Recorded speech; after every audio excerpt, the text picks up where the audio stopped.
Hello everyone, today we are going to learn part of speech. It is the very important and basic part of the grammar. Chalo, let's start. Parts of speech. There are 5 parts of speech which are noun, pronoun, adjective, verb, adverb, preposition, conjunction and interjection. So we are first now tell about noun. Noun. It is the name of anything that is place, thing or person etc.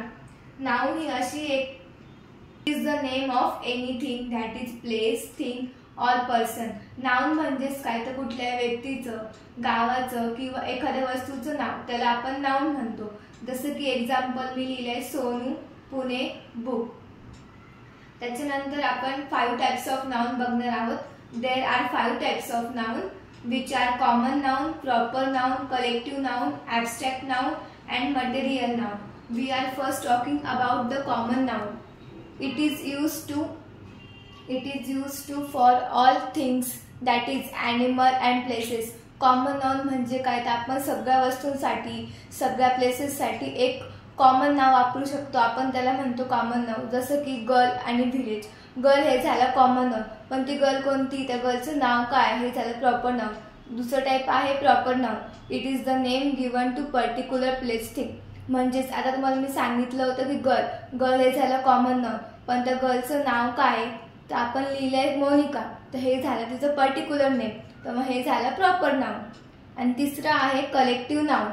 It is the name given to group of people things. हे असं नाव आहे की जे आपण एखाद्या व्यक्तींच्या किंवा थिंग्सच्या किंवा प्लेसेसच्या आपण ग्रुप देत असतो. जसं की क्लास हा ग्रुप ऑफ स्टुडंट आहे, त्याला आपण म्हणतो क्लास. फॅमिलीमध्ये एक मेंबर नसतो तर मल्टिपल मेंबर असतात, मग हा देखील ग्रुप झाला पीपलचा. तर चौथा नाउनचा टाइप आहे abstract noun. It is name given to idea, emotions and qualities. हे असं नाव आहे की जे आपण त्याला आपल्या भावनांना किंवा एखाद्या आपल्या आयडियांना देत असतो आपण. जसं की एक्झाम्पल आहे हॅपीनेस आणि काइंडनेस. याला मराठीमध्ये भावाचक नाम असं देखील म्हटले जाते. आणि 5th टाइप आहे material noun. It is name given to thing which refers to material which is uncountable. आपण अशा मटेरियलसाठी हे नाव यूज करतो की जे अनकाउंटेबल आहे. जसं की वॉटर, मिल्क आणि गोल्ड. असे पण काही एक्झाम्पल आहे की जे काउंटेबल पण आहे आणि अनकाउंटेबल पण आहे. हे आपण मटेरियल नाउनमध्येच बघत असतो. Example water, milk and gold.